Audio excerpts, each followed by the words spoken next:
A boy helps a struggling man push his broken car, but the next morning, a brand new car is parked outside his house. Before we continue, don't forget to subscribe to the channel, like the video, and comment where in the world you're watching from. Let's go. The fluorescent lights of the supermarket office flickered overhead, casting harsh shadows across the manager's face. Michael Thompson sat rigid in the metal folding chair, his knuckles white as he gripped the edge of the seat. At 18, he was still gangly, brown hair perpetually falling into eyes that were now fixed on the manager's mouth as the words restructuring and last in, first out tumbled forth. "I'm sorry, kid. Nothing personal." Mr. Harmon's voice had the practiced detachment of someone who'd delivered this speech before. "We're keeping some newer hires because they're part-time. Cheaper. Corporate decision." Michael forced himself to nod, though a cold weight had settled in his stomach. 3 months of stocking shelves, staying late, coming in early, all gone with a 10-minute conversation. "Your final check will include this week." Mr. Harmon slid an envelope across the desk. "You've been a good worker, Michael. I'll give you a reference." "Thank you, sir." The words felt hollow in Michael's mouth as he took the envelope. His mind was already racing through calculations: rent due in 2 weeks, his mother's car insurance, the latest hospital bill with its bold red "Final Notice" stamp. Outside the office, the supermarket continued its mundane symphony. The beep of scanners, the rattle of shopping carts, the tinny music overhead. Michael made his way to the employee break room, feeling strangely disconnected from it all. The locker contained little: a spare shirt, a dog-eared physics textbook, a photo of him with his parents from 3 years ago, before his father got sick, before everything changed. He placed each item carefully into his backpack, aware of other employees glancing away when he looked up. News traveled fast. "Tough break, Thompson," said Elena from the deli counter, the only one who approached. "It's not right. You worked harder than half the people here." Michael managed a thin smile. "It's fine. I'll find something else." But as he pushed through the back exit into the afternoon sunlight, the weight of those words hit him. Find something else. In a town where every "help wanted" sign seemed to vanish the moment he approached. The walk home took him past the boarded-up storefronts that had once been the town's commercial center. His father's hardware store sat among them, Thompson's tools still faintly visible on the faded sign. For 30 years, it had been the place where everyone came, not just for hammers and nails, but for Frank Thompson's reliable advice and occasional dad jokes. Michael paused before the dusty windows. "I promise, Dad," he whispered. "I'm trying." The promise had been made in a hospital room that smelled of antiseptic and approaching death. "Take care of your mother," Frank had said, his once strong hand feather-light in Michael's grip. "Education first, then everything else will follow." Michael had nodded, 17 and terrified, unaware that everything else would include mounting medical bills that insurance wouldn't cover, a mortgage they couldn't maintain, and eventually, the small 2-bedroom apartment where he and his mother now lived. Continuing his walk, Michael calculated how long his savings would last. 3 months of careful budgeting had yielded just enough to help with this month's rent and maybe part of the next hospital bill. Not enough for both. Certainly not enough to fill the gap until he found another job. He took a detour, avoiding Main Street, where he might run into classmates from school.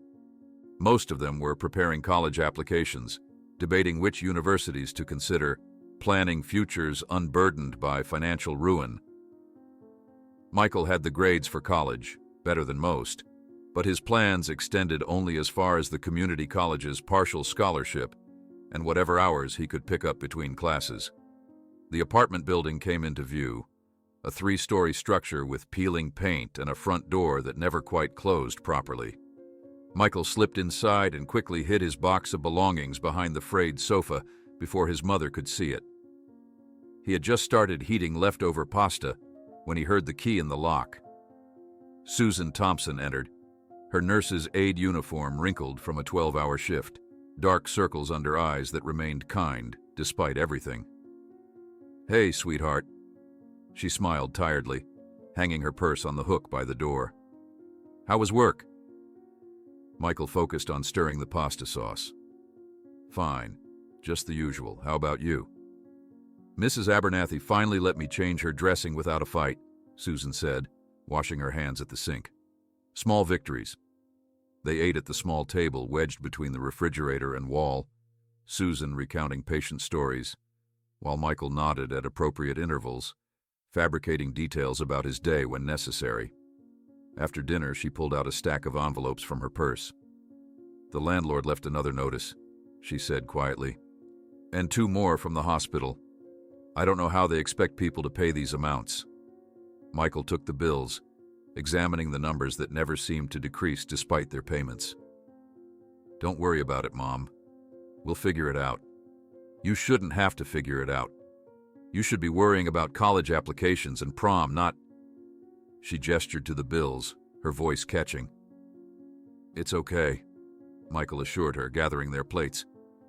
"Dad would have done the same for us." As Susan prepared for her night shift at the elder care facility, her second job, Michael retreated to his bedroom, a converted utility closet barely wide enough for his twin mattress and a small desk. From beneath his bed, he pulled out an old cookie tin and counted his savings, $347.82. Not enough. He opened his laptop, a refurbished model his physics teacher had helped him acquire, and began searching job listings. Delivery driver, must have own vehicle. Office assistant, minimum 3 years experience. Warehouse worker, must be 21 plus. Each listing was a door closing before he could even knock. His phone buzzed with a text from the school's academic advisor. "Final project due Friday. Essential for scholarship maintenance." Michael rubbed his eyes. The project, an analysis of sustainable energy solutions for urban environments, was nearly complete. He'd spent weeks researching, writing, and revising. That partial scholarship was his lifeline to continuing education. Opening the project file, he worked until past midnight, perfecting citations and polishing conclusions. His eyes burned from the screen's glow, but the thought of losing the scholarship drove him forward. When his mother returned at 3 a.m., he was still working, pretending he'd just woken early when she checked on him. "You need sleep," she admonished gently. "Almost done," he replied, forcing a smile. After she went to bed, Michael returned to the cookie tin, counting the money again as if the amount might somehow increase. He divided it mentally, $200 for rent, leaving $147.82 for the smallest of the medical bills. It wasn't enough, but it was something. A memory surfaced. His father at the kitchen table of their old house, writing checks even when the checkbook balance hovered near zero. "Sometimes all you can do is your best, Mikey," he'd said. "But your best has to be everything you've got." Michael placed the money in an envelope and wrote "rent" on the front. Then he returned to his project, determined to finish before morning. When dawn broke, Michael printed the final pages of his project at the 24-hour copy shop, spending $750 he couldn't really spare. The result was satisfying, 42 pages of research and analysis that represented his ticket to continuing his education.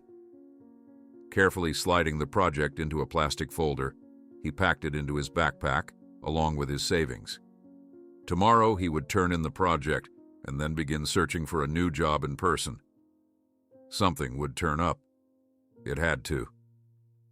As he prepared his backpack for the next day, Michael paused to look at the photo on his desk, his father's arm around his mother, 13-year-old Michael between them, all smiling on a fishing trip that now seemed to belong to someone else's life. "I'm trying, Dad," he whispered. The weather app on his ancient phone chimed with an alert.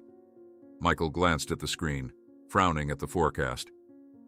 Severe thunderstorms expected throughout tomorrow, with flash flood warnings for the county. Looking at his worn sneakers with their thinning soles, he grimaced. Just what he needed. another obstacle to overcome. The alarm blared from Michael's phone, jolting him awake. His hand fumbled in the semi-darkness, finding the device and silencing it with a quick swipe. For a moment he lay still, listening to the unmistakable sound of rain pounding against the window. Heavy drops hammered the glass with rhythmic intensity, accompanied by the occasional rumble of distant thunder. "Great," he muttered, pushing himself up and swinging his legs over the side of the bed. The weather forecast had been right after all. The apartment was quiet except for the rain.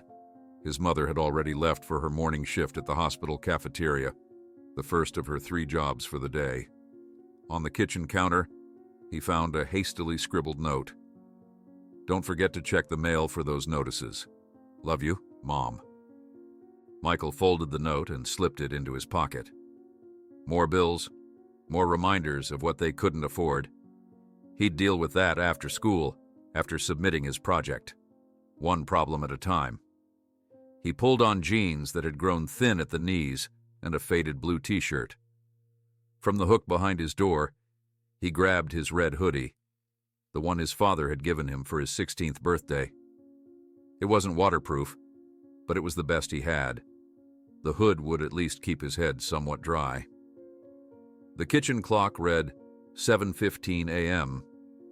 He had plenty of time to reach school before his first class at 8:30, even in this weather, but he wanted to arrive early to review his project one last time before submission. The plastic folder containing his work sat on the desk, ready to go. Beside it lay the envelope with his savings, money that would make a small dent in their mountain of financial troubles. Michael carefully placed both items in his backpack, making sure the folder was positioned so it wouldn't bend. After a quick breakfast of toast and peanut butter, he zipped up his hoodie, pulled the hood over his head, and stepped out into the deluge. The rain hit him immediately, cold and relentless. Within minutes, water had soaked through his shoes, the thin canvas offering little protection against the growing puddles. Each step produced an unpleasant squelching sound. Michael hunched his shoulders against the downpour, keeping his head down as he made his way toward school. As he walked, his mind wandered to job possibilities. The hardware store on 3rd Street might need help. He knew tools, thanks to the hours spent in his dad's shop growing up. Or maybe the new cafe that had opened last month. He'd wash dishes, mop floors, do whatever was needed. He just needed someone to give him a chance. A particularly loud clap of thunder shook him from his thoughts. The storm was intensifying, turning the sloped road ahead into a small stream of runoff water. Michael stepped carefully, avoiding the deepest puddles, though his feet were already soaked through. That's when he heard it, the sound of tires slipping on wet asphalt, followed by the splutter of an engine. Looking up through the curtain of rain, he spotted a gray sedan pulled over at the side of the road, about 50 yards ahead. The car looked old, possibly from the early 2000s, with visible rust spots along the doors. A middle-aged man in a thoroughly soaked suit was struggling to push it uphill, his shoes sliding on the wet pavement as he strained against the vehicle's weight. Michael hesitated only briefly. Despite his own situation, the precious project in his backpack, the time constraint, the terrible weather, he couldn't just walk past someone clearly in distress. "Need help, sir?" he called out, jogging toward the stranded motorist. The man looked up, relief washing over his face. Up close, Michael could see the desperation in his eyes. He appeared to be in his mid-40s, with salt and pepper hair plastered to his forehead by the rain. His suit, once presentable, now clung to his frame like a wet newspaper. "My wife's in labor," the man gasped, his breath coming in short bursts. "Car died. Phone's dead too. The hospital's just a few miles up this road, but—" He gestured helplessly at the car. Without another word, Michael slipped his backpack off his shoulders. Looking around, he spotted a large oak tree just off the roadside. Its thick canopy offered some protection from the downpour. He carefully placed his backpack beneath it, positioning it so that water dripping from the leaves wouldn't fall directly on it. "We'll do this together," Michael said, moving behind the car and placing his hands on the trunk. "On three?" The man nodded gratefully, positioning himself on the driver's side of the vehicle. 1, 2, 3. Together they pushed. The car moved forward a few inches, then stopped as the slight incline worked against them. They tried again, muscles straining, feet struggling for purchase on the slick road. Slowly, inch by inch, the sedan began to move. "I'm James," the man said between labored breaths as they continued pushing. "James Wilson." "Michael Thompson," he replied, gritting his teeth as they navigated a particularly steep section of the hill. "Do you live around here?" James shook his head. "Apartment on the east side. Lost my job 6 months ago. Been selling off everything to keep a roof over our heads." He patted the car's trunk. "This old thing was the last item of value we had." They fell into a rhythm, pushing for several minutes, then pausing to catch their breath before continuing. The rain showed no signs of letting up, and Michael's clothes were now completely saturated. Water ran down his face, dripping from his nose and chin. His hands were beginning to chafe against the rough metal of the bumper. "What happened to your job?" Michael asked during one of their brief rests, partly out of curiosity and partly to keep James's mind off their exhausting task. "Company downsized. 20 years I gave them," James said bitterly. "Gone in a day. Been doing odd jobs, whatever I can find, but with the baby coming..." He trailed off, his expression clouding. "Emma, that's my wife. She's been so strong through all of this. I just need to get her to the hospital." They resumed pushing, the physical effort preventing further conversation. Michael's muscles burned with exertion. His palms were raw, and his waterlogged shoes felt like lead weights. Still, he pushed on, thinking of James's wife waiting for them somewhere ahead. 40 minutes into their struggle, Michael spotted a gas station at the top of the hill. "Look," he pointed, his voice hoarse from effort. "We're almost there." With renewed determination, they gave the car one final push, managing to roll it into the gas station's lot. James collapsed against the vehicle, his chest heaving. "You saved our lives," he panted, extending a trembling hand toward Michael. "Thank you. Let me pay you somehow when all this is over." Michael shook his head, feeling in his pocket for the envelope containing his savings. The paper was damp but intact. "Use this for a taxi," he insisted, holding out the money to the astonished man. "Get your wife to the hospital." James stared at the offering, his eyes widening. "I can't take your money," he protested, even as his gaze lingered on the cash, clearly needed. "My dad always said helping others is the only wealth that really matters," Michael replied, already backing away. The thought of his father gave him strength, despite the loss of his savings. "Go on, take it. Your wife needs you." After a moment's hesitation, James accepted the envelope, gratitude and disbelief mingling on his face. "Your name," he called as Michael turned to leave. "What was it again?" "Michael Thompson," he answered, raising his voice to be heard over the rain. "Good luck with the baby." With that, Michael turned and began jogging back toward the tree where he'd left his backpack. The clock in the gas station had shown 8:15. If he hurried, he might still make it to school in time to submit his project before first period. Reaching the oak tree, he knelt down to retrieve his backpack, already thinking about the fastest route to school. But as he picked up the bag, he immediately sensed something was wrong. It felt heavier, waterlogged. A sinking feeling settled in his stomach as he unzipped the main compartment. Water had pooled inside, seeping through the fabric despite the tree's protection. The plastic folder containing his project had filled like a small aquarium. As he opened it with trembling hands, his worst fears were confirmed. The pages had turned to soggy pulp, the ink bleeding across the paper in unrecognizable blue smears. 42 pages of research, analysis, and conclusions, his ticket to maintaining his scholarship, reduced to a dripping mess. Michael stared at the ruined project, a cold realization washing over him that had nothing to do with his wet clothes. His final academic work, his hope for a scholarship, had been destroyed by the same rain that he'd braved to help a stranger overcome. Looking down at his raw hands and the ruined papers, Michael felt a chill run through him that had nothing to do with his soaked clothes. This act of kindness had just destroyed his last hope of keeping his scholarship. Michael trudged the last few blocks home, his clothes still dripping despite the rain having stopped. The sun now shone mockingly bright, as if the earlier downpour had been nothing but a cruel, practical joke. His waterlogged shoes squeaked with each step, and the backpack containing his ruined project hung heavy on his shoulders. How would he explain this to his teachers? To the scholarship committee? The partial funding was his only chance at college, and without it, community college would become just another impossible dream. But those worries paled in comparison to what awaited him at home. The memory of the envelope he'd given to James Wilson, 3 months of careful saving gone in an instant of compassion, made his stomach twist. As Michael approached his apartment building, something yellow caught his eye.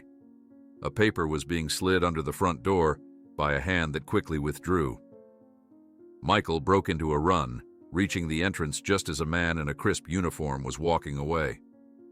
"Excuse me," Michael called, but the man merely nodded curtly and continued to his vehicle. Michael picked up the yellow envelope from the floor. The bold black letters across the top read, "Eviction Notice." His hands trembled as he tore it open, though he already knew what it would say. 7 days. They had 7 days to vacate the apartment or face legal action. He stood frozen in the hallway, the notice clutched in his hand, wondering how he could possibly hide this from his mother. They had nowhere else to go. "Michael?" He turned to find Susan Thompson standing behind him, her purse still slung over her shoulder. She must have returned early from her first job. Her eyes immediately went to the yellow paper in his hand, then to his drenched clothes and defeated expression. "What happened?" she asked, her voice tight with concern. Michael tried to tuck the notice into his pocket, but Susan was faster. She gently took it from his hand and scanned the contents, her face growing paler with each line. 7 days, she whispered. Then, looking up at her son, "Why didn't you tell me you were fired?" Michael's surprise must have shown on his face. "Mrs. Delgado from the market called asking how you were doing," Susan explained quietly. She mentioned the layoffs. "I was going to get another job," Michael said, avoiding his mother's eyes. "I didn't want to worry you more than you already are." Susan looked at her son, still a boy in so many ways, yet carrying burdens no teenager should bear. She opened her mouth to respond when the phone rang from inside their apartment. Michael fumbled with his keys, managing to open the door as Susan answered the call. From her increasingly concerned expression, he knew it wasn't good news. "Yes, I understand," she was saying. "No, we'll talk to him about it. Thank you for calling." She hung up and turned to Michael. "That was the school. Your final project wasn't submitted, and your English teacher is concerned about your scholarship status." Michael sank onto the worn couch, his wet clothes immediately dampening the fabric. "I was on my way to submit it," he began, then explained everything. The downpour, meeting James Wilson, helping push the car, giving away his savings, the ruined project. Susan listened without interrupting, her expression shifting from concern to understanding to worry. When he finished, she sat beside him, ignoring the dampness seeping into her uniform. "Oh, Michael," she sighed. "Your heart is so like your father's." She squeezed his hand. "But why give away all your money?" "He needed it more than we did," Michael replied, though the eviction notice sitting on the coffee table argued otherwise. "His wife was having a baby, Mom." Susan nodded slowly. "We'll figure something out. I'll try to get an advance from one of my jobs." She glanced at her watch and stood reluctantly. "I have to get to the elder care center now, but when I get back, we'll make a plan. Maybe your teacher will understand about the project." but Michael could see the exhaustion in her eyes, the weight of 3 jobs and endless bills etched in the lines of her face. "I'll explain it to them," he promised. "Don't worry." After his mother left, Michael changed into dry clothes and headed back to school, hoping to catch his English teacher before the day ended. The campus was quiet as most students had gone home, but he spotted Mr. Harrington in his classroom, grading papers. "Mr. Thompson," the teacher said without looking up, "I was wondering if you'd come by." "Sir, about my project." "The deadline was clear," Mr. Harrington interrupted, finally raising his head. "No extensions." "I know, but there was an emergency. I was helping someone whose car broke down, and my project got ruined in the rain." Even as he said it, Michael realized how convenient the excuse sounded. Mr. Harrington's expression confirmed his suspicion. "Michael, you're a good student, but I can't make exceptions based on unverifiable stories, no matter how creative." "It's not a story," Michael insisted. "I was helping a man named James Wilson. His wife was in labor." "Enough," the teacher said, his tone softening slightly. "Look, the scholarship committee needs the final grades by tomorrow. Without your project, which counts for 40% of your grade, I can't give you the minimum GPA required for continuation. But I'm sorry." Mr. Harrington reached into his desk and pulled out a brochure, handing it to Michael. "This might help with your time management and responsibility issues." Michael stared at the brochure titled Student Success Strategies. Anger and frustration welled up inside him, but he swallowed them down. Arguing wouldn't help. "Thank you for your time," he managed, turning to leave. The walk home felt longer than usual, despite the now clear skies. The irony wasn't lost on Michael. Yesterday, he'd had a job and savings. Today, he had neither, plus a ruined academic future and an impending eviction, all because he'd tried to help someone. As he turned onto his street, a familiar group of boys from school came into view. Michael inwardly groaned. Blake Reynolds and his friends had targeted Michael ever since freshman year, when they discovered his family's financial struggles. Usually, Michael would cross the street to avoid them, but today he was too tired to care. To his surprise, rather than the usual sneers, Blake called out with unusual enthusiasm, "Hey, Thompson, you're famous now." Michael approached cautiously as Blake held up his phone. On the screen was a video clearly taken that morning. Michael pushing the gray sedan in the pouring rain. But something was off.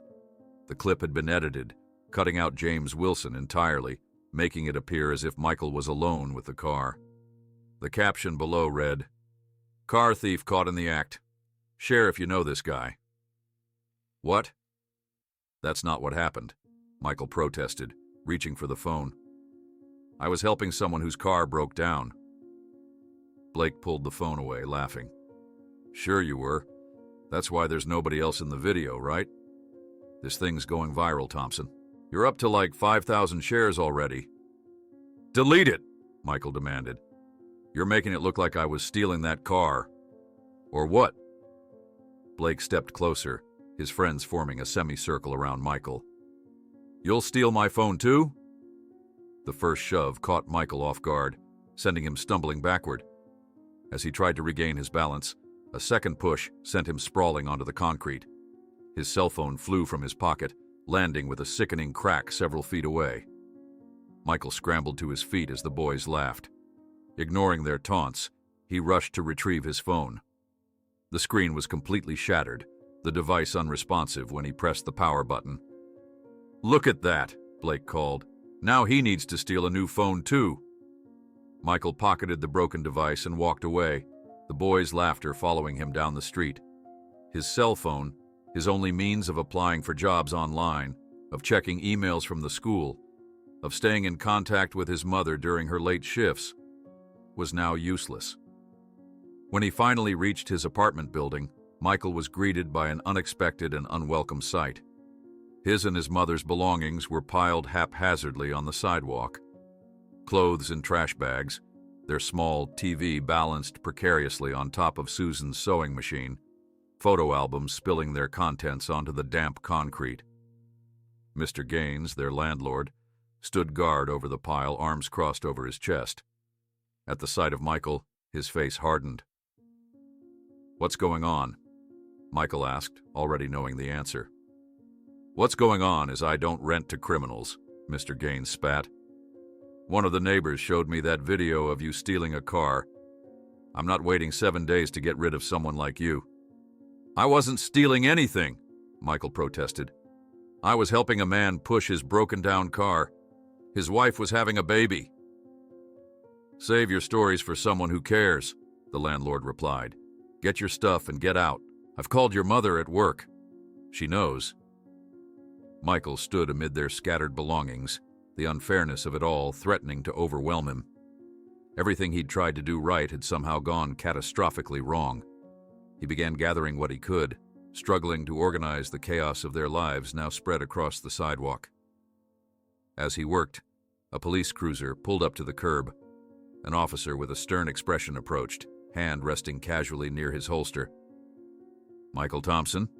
the officer asked. Michael straightened, his arms full of his mother's carefully folded uniforms. "Yes, sir." "I need to see some ID. We've received a formal complaint about a vehicle theft that took place this morning." The officer's eyes scanned the pile of belongings, his expression revealing nothing. "I was just helping," Michael tried to explain, his voice catching. "The man's car broke down in the rain. His name was James Wilson. His wife was in labor." The officer's radio crackled to life. "Unit 17, be advised we've run a check on the sedan's plate number from the video. Owner's name matches your suspect's story, James Wilson. However, dispatch has been unable to locate or contact this individual to confirm or deny the report." "I wasn't stealing anything," Michael repeated, desperation creeping into his voice. "We're going to need you to come down to the station to sort this out," the officer replied, his tone making it clear this wasn't a request. "I'm just helping," Michael whispered. The police station smelled of industrial cleaner and stale coffee.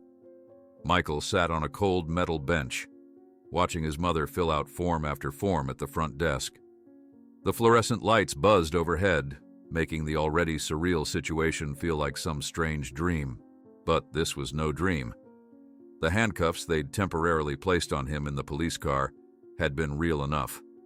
The looks from neighbors as he was escorted away had been real, and the tears his mother had fought to hide when she arrived at the station were devastatingly real. After 3 hours of questioning, they had finally released him into his mother's custody. The officer who had brought him in, Officer Ramirez, according to his nameplate, had been surprisingly decent, listening to Michael's story without immediate judgment. But without James Wilson to corroborate his account, Michael's tale of helping a stranded man with a pregnant wife sounded thin, even to his own ears. "We'll be processing this case," Officer Ramirez had explained. "A hearing has been scheduled for next week. Until then, stay out of trouble." Susan Thompson's hand shook slightly as she signed the last document. Dark circles shadowed her eyes, made more prominent by the harsh lighting. She had left her second job early to come to the station, which meant her already meager paycheck would be even smaller this week. "All set," the desk sergeant said, taking the papers. "Remember, he needs to appear at juvenile court next Tuesday at 9 a.m. Susan nodded wearily and turned to Michael. "Let's go," she said softly. Outside, the evening air had turned cool. Their belongings, what Mr. Gaines hadn't damaged by tossing onto the sidewalk, were crammed into Susan's ancient Honda Civic, parked haphazardly in the police station lot. The car had been a reliable companion through their hardships, but even it was showing signs of surrender with its rusting fenders and perpetual check engine light. "We're going to Aunt Beth's," Susan said, unlocking the doors. "She's letting us stay on her sofa until—" The unfinished sentence hung between them, heavier than all their possessions combined. "Until when, Mom?" Michael asked, voicing what they both feared. His Aunt Beth lived in a tiny one-bedroom apartment across town. Her generosity in offering them shelter was touching, but hardly sustainable. Susan started the car, the engine protesting before reluctantly turning over. "I don't know," she admitted, "but it's what we have right now." The drive to Aunt Beth's was silent, both of them lost in their own thoughts. Michael stared out the window at passing streetlights, each one illuminating a brief snapshot of his mother's face, tired, worried, but still somehow determined. He wanted to apologize, to explain again why he'd given away their rent money, but the words seemed inadequate against the magnitude of their situation. Aunt Beth was waiting at the door when they arrived, her kind face pinched with concern. Like Susan, she had the Thompson family eyes, warm brown with flecks of gold, though hers were magnified behind thick glasses. Come in," she urged, helping them carry their bags. "I've made up the sofa and found an air mattress for Michael." Her apartment was tidy but cramped, with barely enough room for her own possessions, let alone those of 2 additional people. Books lined every available surface, a testament to Beth's work as a librarian and her love of literature. A small tabby cat watched them suspiciously from atop a bookshelf. "That's Professor Whiskers," Beth explained, following Michael's gaze. "He's not big on visitors, but he'll warm up eventually."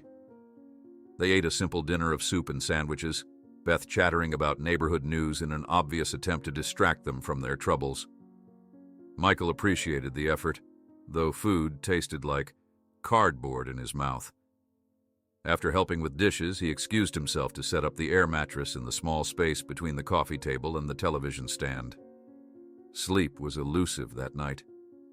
The air mattress hissed softly whenever he moved, and through the thin wall, he could hear his mother and aunt talking in hushed voices. Fragments of their conversation drifted through. What will happen with the court case, and how long can you stay, and never seen Susan this exhausted. Michael rolled onto his side, feeling the weight of responsibility press down on him like a physical presence. His attempt to help someone had spectacularly backfired, hurting the very person he'd tried to protect, his mother. Morning came too quickly, announced by Aunt Beth's ancient coffee maker gurgling to life.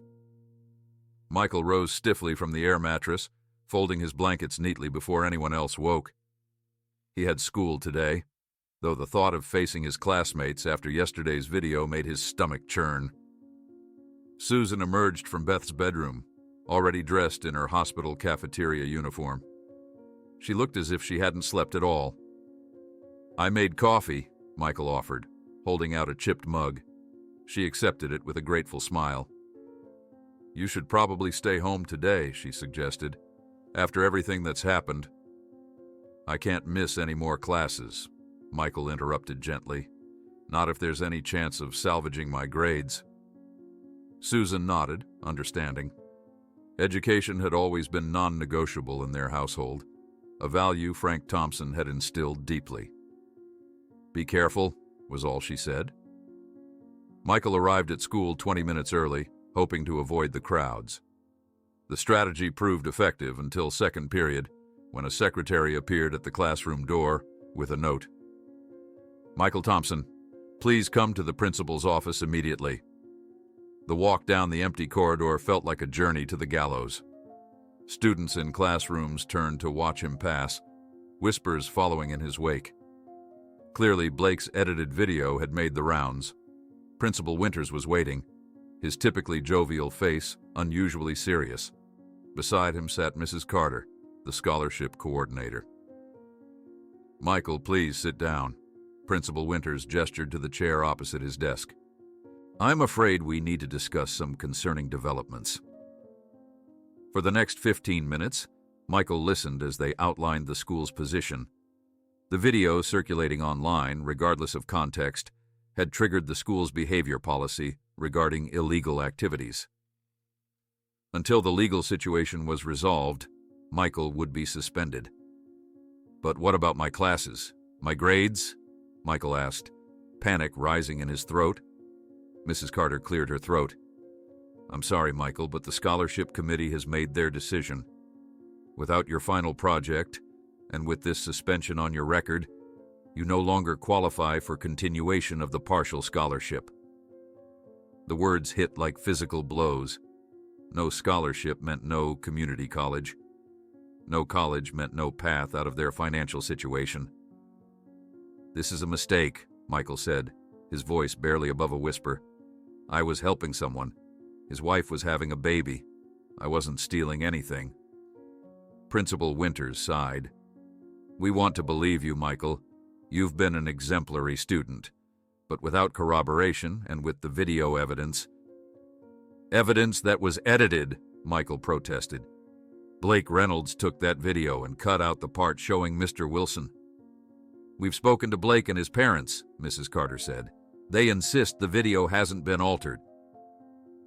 Michael left the office with a suspension notice and the crushing certainty that his educational future had just crumbled. The hallways seemed to stretch endlessly before him, each step taking him further from the life he'd worked so hard to build. Outside, he found his mother waiting in the car, having received a call from the principal. "I know where the hospital is," she said as he slid into the passenger seat. "The one where this James Wilson would have taken his wife. We're going there now." The determination in her voice brooked no argument.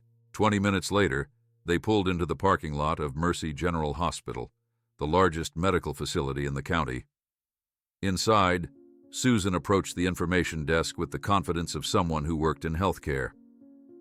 "I'm looking for a patient who would have been admitted yesterday morning," she explained to the receptionist. "A woman in labor, last name Wilson." The young woman at the desk tapped at her computer. "First name?" "Emma," Michael supplied, remembering what James had told him during their struggle with the car. After a few more keystrokes, the receptionist looked up with an apologetic expression. "I'm sorry, but we don't have any record of an Emma Wilson being admitted for labor and delivery in the past several days." Michael felt his heart sink. Could she have been registered under another name? The receptionist shook her head. "We've had only 3 deliveries in the last 48 hours and none with the last name Wilson or first name Emma." Back in the car, Susan sat silently for a long moment before turning to Michael. "Was it all a lie?" she finally asked, her voice tight with emotion. "Did he just use you to help steal someone else's car?" "No," Michael insisted, though doubt had begun to creep in. James had seemed so genuinely desperate, so relieved when they'd reached the gas station. The gratitude in his eyes when Michael had offered his savings had seemed real. There has to be another explanation. On impulse, Michael directed his mother to drive to the gas station where he'd left James the day before. It was worth a try. Someone there might remember seeing them. The gas station was busy with midday traffic, but the same attendant from yesterday was working the register. His name tag read Eddie. "Excuse me," Michael approached the counter. "I was here yesterday morning pushing a car with an older man during the rainstorm. Do you remember seeing us?" Eddie's eyes lit with recognition. "Yeah, man, that was some dedication in that downpour. You guys were soaked." Relief washed over Michael. "The man I was helping, did you see what happened to him after I left? Did an ambulance come?" Eddie's brow furrowed. "Ambulance? Nah, nothing like that. He made a phone call from our landline, then left in a taxi about 10 minutes later." "A taxi?" Michael repeated. "What kind?" "One of those fancy black ones, from Executive Car Service, the expensive kind." Eddie shrugged. "Seemed weird after all that struggle with the junker car, but not my business, you know." Michael thanked him and returned to the car, his mind racing. A luxury taxi service didn't fit with James's story of financial hardship, nor did the absence of any record of his wife at the hospital. That night, crammed into Aunt Beth's small living room, Michael finally allowed himself to confront the possibility that he'd been duped. The air mattress creaked beneath him as he stared at the ceiling, listening to his mother's exhausted breathing from the sofa. She had worked 3 consecutive shifts to make up for the time she'd lost dealing with his situation, and had fallen asleep sitting upright in the only chair available, still wearing her uniform from the elder care facility. The realization struck him with crushing force His attempt to honor his father's memory by helping others had created even more suffering for his mother. She was working herself to exhaustion. They had lost their home, and his educational future was in jeopardy, all because he'd stopped to help a stranger who may have been lying. The profound unfairness of it all pressed down on him, threatening to crush his spirit entirely. Was this what awaited people who tried to do the right thing? Was kindness just another word for foolishness? As these dark thoughts swirled, his broken phone vibrated unexpectedly against his hip. Startled, Michael pulled it from his pocket. The shattered screen flickered to life, displaying a text message from an unknown number. "Tomorrow, 10 a.m., Municipal Courthouse. Bring your mother. J.W." The municipal courthouse loomed before them, its stone facade gray and imposing against the morning sky. Michael adjusted his borrowed tie, a faded blue one that had belonged to his father, while Susan smoothed the wrinkles from her only formal outfit, a navy dress she reserved for special occasions. Neither spoke as they climbed the worn steps, the weight of anticipation making each movement deliberate and cautious. "Are you sure about this?" Susan asked quietly as they approached the security checkpoint. "This text could be from anyone." Michael nodded, though uncertainty gnawed at him. The mysterious message from J.W. had kept him awake most of the night. If it truly was from James Wilson, what did he want? To confess? To further incriminate Michael somehow? There was only one way to find out. The security guard waved them through after a brief inspection. A board near the entrance listed the day's proceedings, and Michael quickly located his name. State v. Thompson, Michael, Courtroom 3, 10:00 a.m. They found the courtroom with 5 minutes to spare. It was more crowded than Michael had expected, filled with a mix of defendants, attorneys, and observers. He and Susan slipped into seats in the back row, trying to remain inconspicuous. A harried-looking man in a rumpled suit approached them. "Michael Thompson? I'm Stan Garber, your court-appointed attorney." He shuffled through some papers, frowning. "Just got assigned your case this morning. Vehicle theft, correct?" "I didn't steal anything," Michael began, but Garber was already looking past him, distracted by another case file. Yeah. We'll plead not guilty. Ask for community service. First offense, clean record otherwise." He tapped his pen against the folder. "Shouldn't be too bad." Susan's hand tightened around Michael's. "My son is innocent," she said firmly. "He was helping someone whose car broke down." Garber gave them a patronizing smile. "Sure, we'll go with that." Before they could argue further, the bailiff called for attention. "All rise. The Honorable Judge Eleanor Grayson presiding." A stern-faced woman in black robes entered from a side door and took her place at the bench. After several procedural announcements, the court clerk called the first case. Case number 347, State v. Michael Thompson, accusation of vehicle theft. Michael's legs felt leaden as he rose and approached the defendant's table with Garber at his side. The prosecutor, a sharp-featured woman with silver-streaked hair, arranged her notes methodically at the opposing table. Judge Grayson peered over her reading glasses. "Counsel, are you prepared to proceed?" "Yes, Your Honor," the prosecutor responded confidently. Garber glanced at his sparse notes. The defense is ready, Your Honor." The judge opened the case file before her. "Mr. Thompson, you are charged with the theft of a 2003 Nissan Altima on the morning of—" A commotion at the back of the courtroom interrupted her. The double doors swung open and several people entered in quick succession. Michael turned, his heart nearly stopping at the sight. A man in an impeccable charcoal suit strode down the center aisle.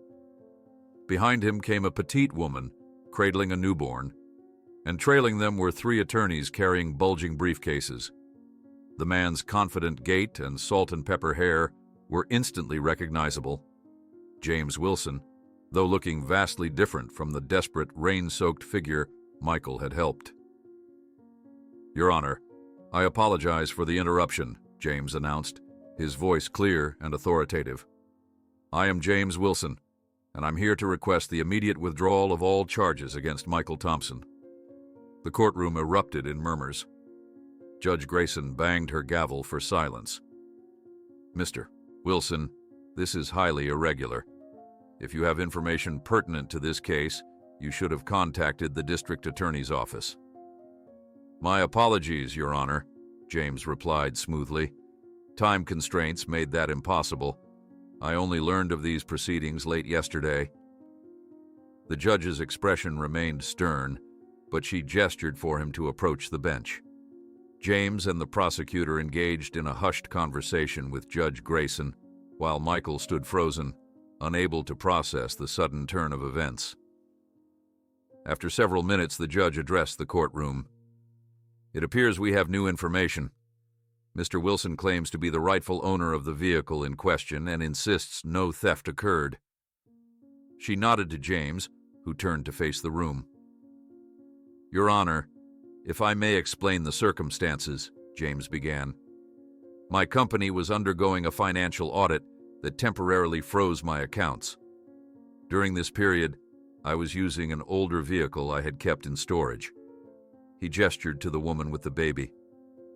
"2 days ago, my wife Emma went into labor unexpectedly. On our way to the hospital, our car broke down during the rainstorm. My phone was dead, and we were stranded on that hill when this young man," he pointed to Michael, "stopped to help without hesitation." James continued, explaining how Michael had pushed the car for nearly an hour through the downpour, refusing any future compensation. "Not only did he help us reach the gas station, but he gave me his own money for a taxi, money I later learned was meant for his family's rent." The courtroom had fallen completely silent. Michael felt Susan's eyes on him, filling with tears of pride. Emma stepped forward, the baby cradled carefully in her arms. She was elegantly dressed in a simple blue dress, her blonde hair pulled back in a neat chignon. "We registered at the hospital under my maiden name, Blackwood," she explained, addressing the judge's earlier confusion about hospital records. "Given the ongoing financial investigation at my husband's company, we were advised to maintain low profiles temporarily." She turned toward Michael, her expression softening. "We named our son Michael James Wilson," she revealed, tears glistening in her eyes, "in honor of the young man whose compassion ensured my husband was present for the most important moment of our lives." Michael stared at the tiny bundle in Emma's arms, speechless. The infant had been named after him, a perfect stranger who had simply stopped to help in the rain. Judge Grayson studied the documents James's attorneys had provided, then looked up with a decisive nod. "In light of this evidence and Mr. Wilson's testimony, all charges against Michael Thompson are hereby dismissed." She struck her gavel with finality. "Case closed." Relief washed over Michael so powerfully that his knees nearly buckled. Susan rushed forward to embrace him, her tears dampening his shirt collar. "It's over," she whispered. "It's finally over." But James Wilson wasn't finished. As people began filtering out of the courtroom, he approached Michael and Susan, an envelope in his hand. "We've been trying to find you," he said. "After you left in the rain, I realized I didn't even know your full name. But when that edited video appeared online, I recognized you immediately." Michael shook his head, still struggling to process everything. "The video made it look like I was stealing your car." "An unfortunate misunderstanding," James agreed. "My security team has been working to have it removed from all platforms." He handed the envelope to Susan.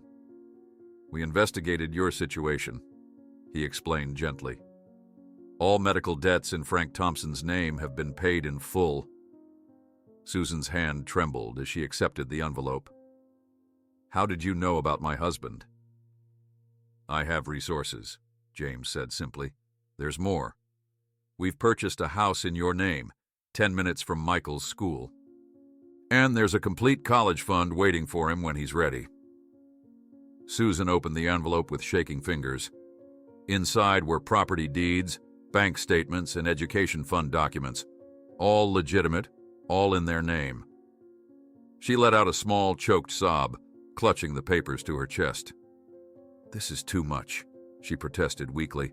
"We can't accept—" "Please," Emma interjected, stepping closer with baby Michael. "Let us do this. Your son saved 3 lives that day, mine, my husband's, and our child's." James was in the middle of crucial negotiations that would have collapsed without his presence. Michael's kindness preserved not just our family, but the livelihoods of everyone who works for us. Michael looked from James to Emma to the sleeping infant, feeling a strange sense of unreality. Just yesterday, he'd been convinced his life was ruined, that his attempt to help a stranger had destroyed everything. Now, that same act of kindness had somehow returned to save him. As they exited the courthouse into the bright morning sunlight, Michael spotted a familiar group watching from across the street. Blake Reynolds and his friends stood open-mouthed as James Wilson's entourage emerged. Their expressions of shock would have been comical under different circumstances. James noticed Michael's gaze and followed it to the group of teenagers. Without hesitation, he strode across the street directly toward them. Michael hurried after him, worried about a confrontation. "You're the ones who edited that video," James said calmly when he reached the boys. It wasn't a question. Blake paled but managed a defiant shrug. It was just a joke. "A joke that nearly resulted in false imprisonment," James replied, his voice level but ice-cold. "My attorneys would love to discuss the legal implications of criminal defamation with you and your parents." The boys shifted uncomfortably, their earlier bravado evaporating under James's steady gaze. "Or," James continued, "you could join the mentorship program at my company. Michael will be one of the directors once he finishes college. He could use some assistants who understand the consequences of their actions." Blake looked from James to Michael, confusion and a hint of respect dawning on his face. "You're serious?" "Entirely," James confirmed. "Second chances exist, but they must be earned. Your choice." As they walked back to Susan and Emma, Michael tried to absorb the rapid changes in his fortunes. 24 hours ago, he'd been homeless, facing criminal charges, his academic future in ruins. Now, impossibly, everything had been restored, and more. "You have the heart of your father," Susan whispered as they watched James interact with his attorneys. "But how did he know so much about us, about your father, if you only met for a few minutes in the rain?" The address written on the piece of paper matched the house number on the modest 2-story building before them. Michael and Susan stood on the sidewalk, staring at what would apparently be their new home. The morning sun cast a warm glow over the pale yellow siding and white trim, making the property look almost ethereal. "Check the address again," Susan whispered, her voice tinged with disbelief. She had verified the information multiple times during the drive over, but the reality before them still seemed impossible. Michael glanced down at the paper in his hand. 1422 Maple Street, he confirmed. "This is it, Mom." They approached slowly, as if the house might disappear if they moved too quickly. The front yard was small but well-maintained, with neatly trimmed grass and simple landscaping. A concrete path led to 3 steps and a covered porch. Michael noticed a porch swing hanging from chains on the left side, something his mother had always wanted. Susan fumbled with the keys James Wilson had given them the previous day, her hands trembling slightly. When the lock clicked and the door swung open, they both hesitated before stepping inside. Their footsteps echoed in the empty space, the hardwood floors gleaming under the light streaming through large windows. The main floor featured an open layout with a living room that flowed into a dining area, with the kitchen visible beyond. Everything was clean, freshly painted, and ready for occupation. "It's not huge, but—" Michael began, watching his mother's reaction. "It's perfect," Susan finished, her voice barely audible as she slowly turned in a circle, taking in their surroundings. She made her way to the kitchen, running her hand along the stone countertop. Modern appliances in stainless steel contrasted with warm wood cabinets. Susan's fingers traced the edge of the sink, and Michael could see tears forming in her eyes. "Your father always promised me a kitchen like this someday," she said, smiling through her emotion. "He said I deserved a proper place to cook, after all those years in our tiny apartment kitchen." While Susan explored the downstairs, Michael headed up the carpeted staircase. 4 doors lined a short hallway, 2 bedrooms, a bathroom, and a linen closet.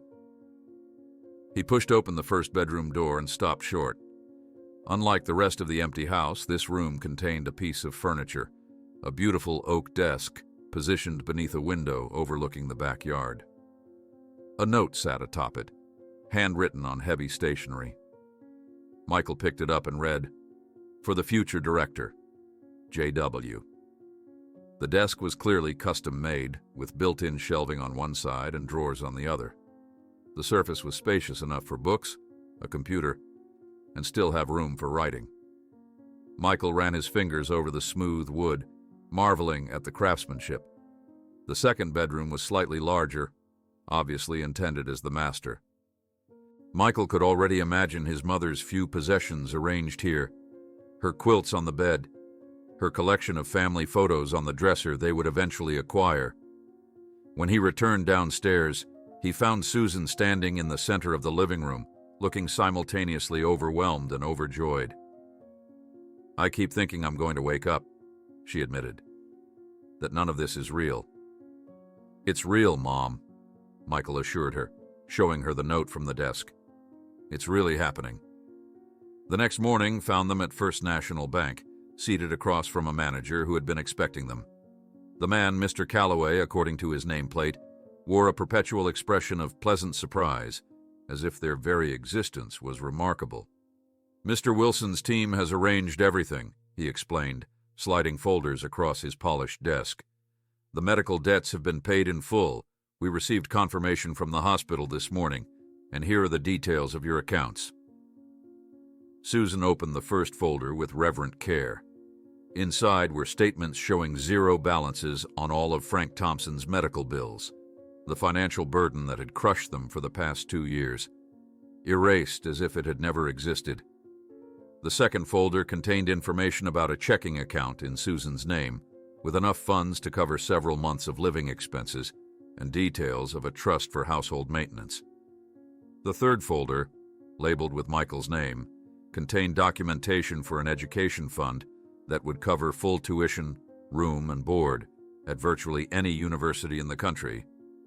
"This can't be right," Susan whispered, scanning the figures. "There must be some mistake." Mr. Calloway smiled. "No mistake, Mrs. Thompson. Mr. Wilson was very specific about the arrangements." As they left the bank, Susan's phone rang. It was the hospital administrator, confirming what Mr. Calloway had told them. All outstanding medical bills had been resolved, with notes in their file indicating no further collection actions would be taken. That evening, they sat on the floor of their new home, eating delivery pizza from the box. They had no furniture yet, just an inflatable mattress Susan had purchased on their way home, and a few essential items rescued from Aunt Beth's apartment. "We should make a list," Susan said between bites. "Things we need right away versus what can wait." Michael nodded, but his mind was elsewhere. "I need to go back to school tomorrow," he said. "Clear everything up with Principal Winters." Susan reached over to squeeze his hand. "One step at a time. At least we have something no one can take away now. Hope." Sleep came easily that night, despite the unfamiliar surroundings and temporary bedding. For the first time in years, neither of them was awoken by anxiety over bills or the fear of what tomorrow might bring. The next morning, Michael stood outside Principal Winters' office, waiting to be called in. Students passed in the hallway, some doing double takes when they spotted him. News of the courtroom drama had apparently spread quickly. When he was finally ushered inside, Michael was surprised to find not only Principal Winters, but also Mrs. Carter, the scholarship coordinator, and Mr. Harrington, his English teacher. "Michael," Principal Winters began, "please have a seat." The atmosphere was markedly different from his previous visit to this office. Gone was the stern disappointment, replaced by something that looked almost like embarrassment. "We've received some communications regarding your situation," the principal continued, adjusting his tie. "Mr. Wilson reached out personally to explain the circumstances of the video incident." Mrs. Carter leaned forward. "The scholarship committee has reversed their decision. Your partial scholarship has been reinstated, though it seems you may not need it anymore." Mr. Harrington cleared his throat. "I've also reconsidered your project situation. Given the extraordinary circumstances, I'm offering you the opportunity to resubmit your work by the end of next week." Michael sat quietly, taking in this complete reversal of his academic fortune. Just days ago, these same people had been ready to write him off, based on a manipulated video and circumstantial evidence. "Thank you," he said finally. "I appreciate the second chance." As he left the office, Michael noticed the changed demeanor of students in the hallway. Some approached to congratulate him on the charges being dropped, while others nodded respectfully from a distance. Word had spread not just about the courtroom, but also about the Wilson's gratitude and the baby named after him. Near his locker, he spotted a familiar group. Blake Reynolds and his friends stood awkwardly, clearly unsure how to approach. The dynamic had shifted dramatically since their last encounter. Blake stepped forward, his usual swagger noticeably absent. "Hey, Thompson," he began, his voice uncharacteristically subdued. "About the video and everything." "Yeah?" Michael prompted, closing his locker. Blake extended his hand hesitantly. "Truce? Wilson offered us that mentorship thing, and we're thinking about it. Sounds better than getting sued." Michael considered the outstretched hand.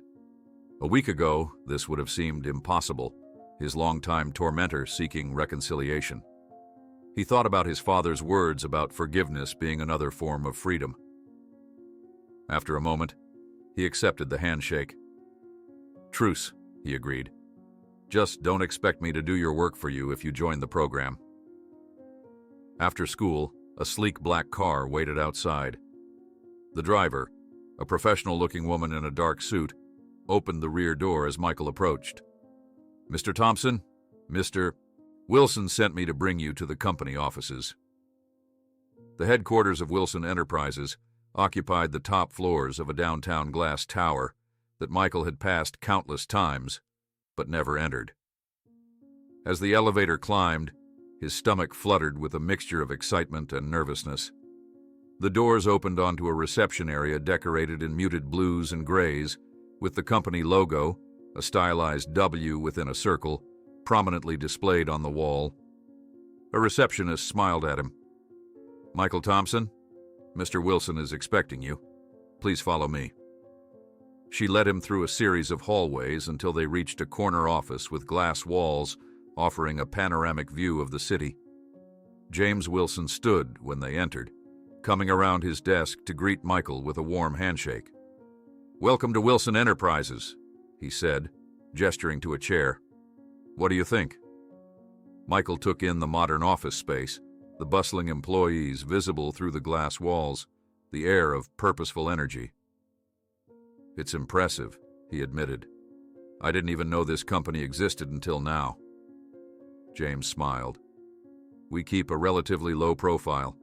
We develop medical technology solutions, specifically aimed at making healthcare more accessible and affordable." For the next hour, James gave Michael a tour of the facility, introducing him to key personnel as our future director. Each introduction was met with surprised respect. Employees clearly curious about this teenager who had earned such high regard from their CEO. In a conference room, James outlined the mentorship program he had designed for Michael, a structured curriculum that would expose him to different aspects of the business while supporting his education. "We'll work around your school schedule, of course," James explained, showing Michael a detailed timeline. "Summer internships, guided projects, regular meetings with department heads. By the time you graduate college, you'll be ready to step into a leadership role." Michael studied the plan, both thrilled and intimidated by the opportunity before him. "Why me?" he asked finally. "I just helped push a car." James leaned back in his chair, his expression turning serious. "Character reveals itself in moments of crisis, Michael. When you had every reason to walk past and focus on your own problems, you stopped to help. That's the kind of person I want in this company." As the day ended, James walked Michael back to the waiting car. "We'll begin next week if that works for you. Just a few hours after school, twice a week." That night, as Michael recounted his day to Susan, her eyes widened at the details of the mentorship plan and James's apparent confidence in her son. "You have the heart of your father," she whispered, tears gathering in her eyes. "But how did he know so much about us, about your father, if you only met for a few minutes in the rain?" Michael sat at his new desk, the glow of his laptop screen illuminating his face in the early evening darkness. The search bar on his browser contained just 2 words: James Wilson. He hesitated for a moment, his fingers hovering over the keyboard. Part of him felt like he was violating a trust, investigating the man who had so dramatically changed his life, but his mother's question continued to echo in his mind. How did James know so much about them? He pressed enter, and thousands of results populated the screen. Most were business-related. Wilson Enterprises announces breakthrough in affordable insulin delivery. CEO James Wilson named among 40 under 40 business leaders. Wilson Medical Technologies expands global reach. Michael clicked through several articles, learning that James had founded his company just 8 years ago after working for a major pharmaceutical corporation. The company specialized in creating affordable versions of essential medical devices and treatments, making healthcare more accessible to those who couldn't afford traditional options. After an hour of research, Michael was about to close his laptop when a thumbnail image caught his eye. It was a graduation photo from State University, dated 20 years earlier. The caption read, "Engineering Department Celebrates Record Placement." Michael enlarged the image, scanning the rows of black-gowned graduates until he spotted a much younger James Wilson, his face leaner but unmistakable. And there, just 4 people away, stood Michael's father. "Dad," Michael whispered, leaning closer to the screen. There was no mistaking Frank Thompson's easy smile and slightly tilted graduation cap. Michael had seen enough photos of his father's college days to recognize him instantly. He sat back, mind racing. His father and James had attended the same university, graduated in the same class. They must have known each other. Why had James never mentioned this connection during their courthouse meeting? Why the elaborate story about coincidence and fate? The next morning, Michael found his mother sorting through boxes they'd retrieved from their storage unit, possessions they couldn't fit into Aunt Beth's apartment, but now had space for in their new home. "Mom," Michael began, helping her lift a particularly heavy box labeled Frank's Things. "Did Dad ever mention someone named James Wilson from college?" Susan paused, a framed photo of Frank halfway out of a box. "Not that I recall." "Why?" Michael explained what he'd discovered, the graduation photo showing his father and James together. "There has to be more to this than just me helping him in the rain."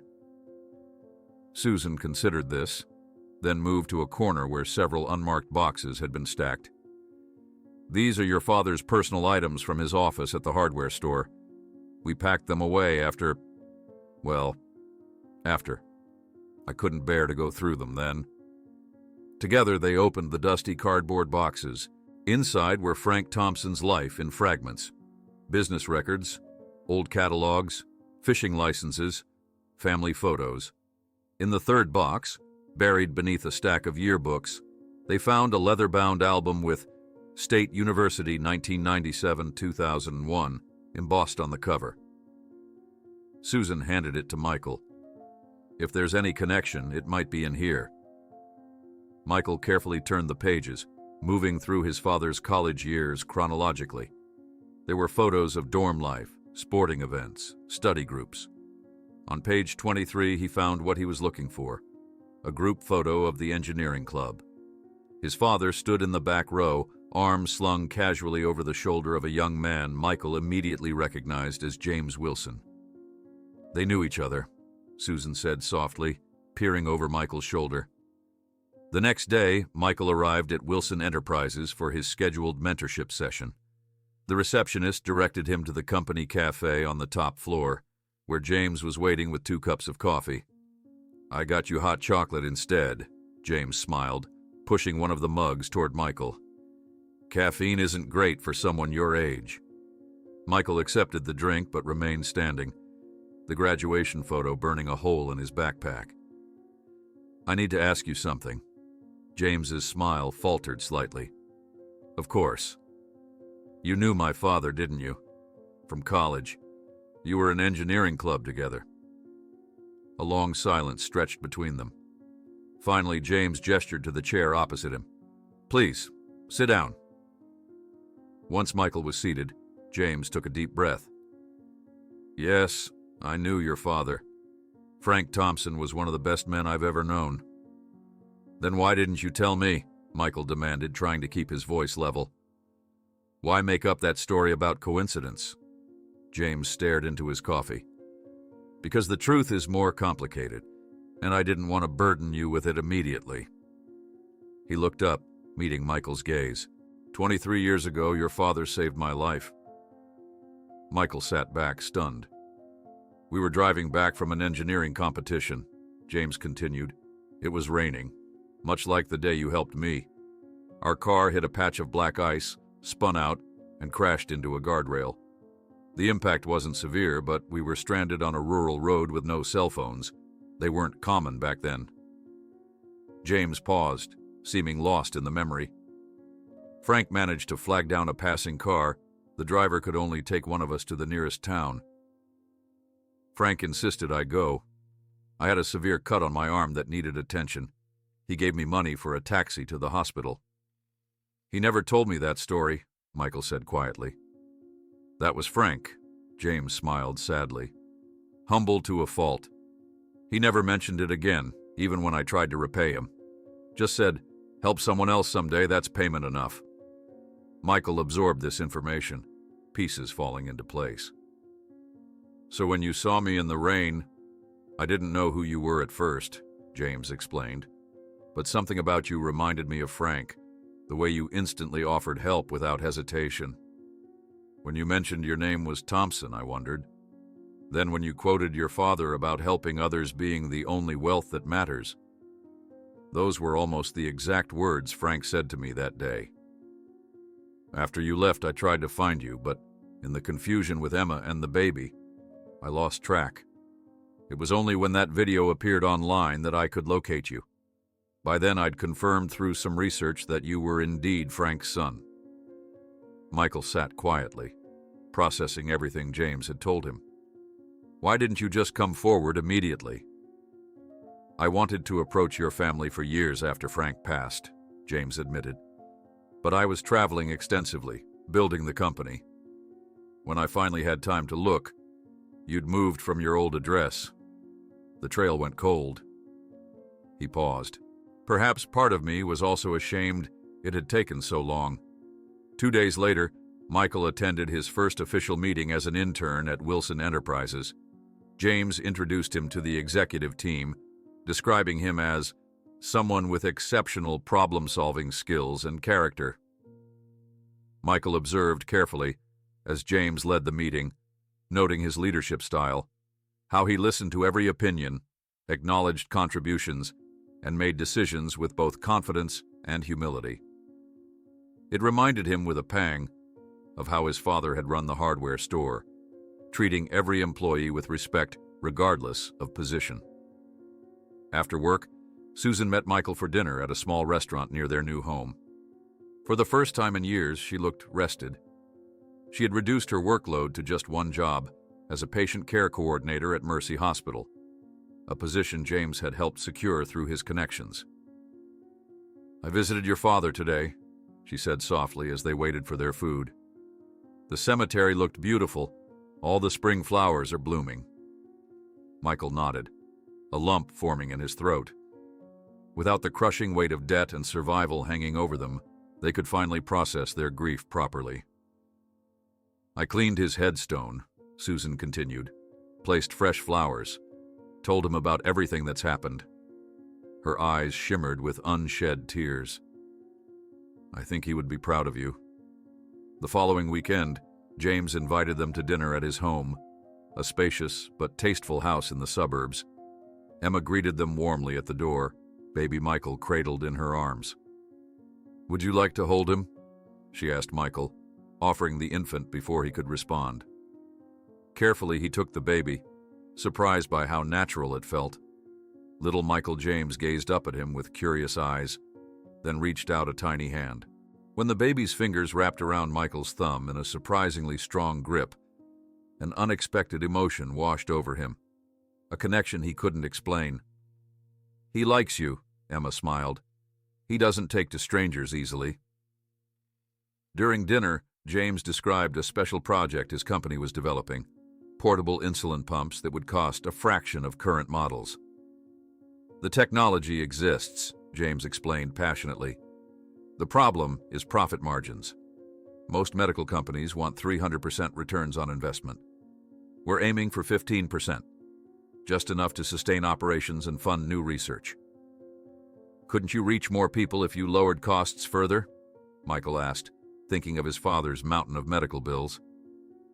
James looked surprised by the question. In theory, yes, but we'd run into sustainability issues. What if you created a sliding scale payment system? Michael suggested. Base it on income verification, full price for those who can afford it, reduced rates for others, maybe even donation programs for extreme cases. A thoughtful silence fell over the table.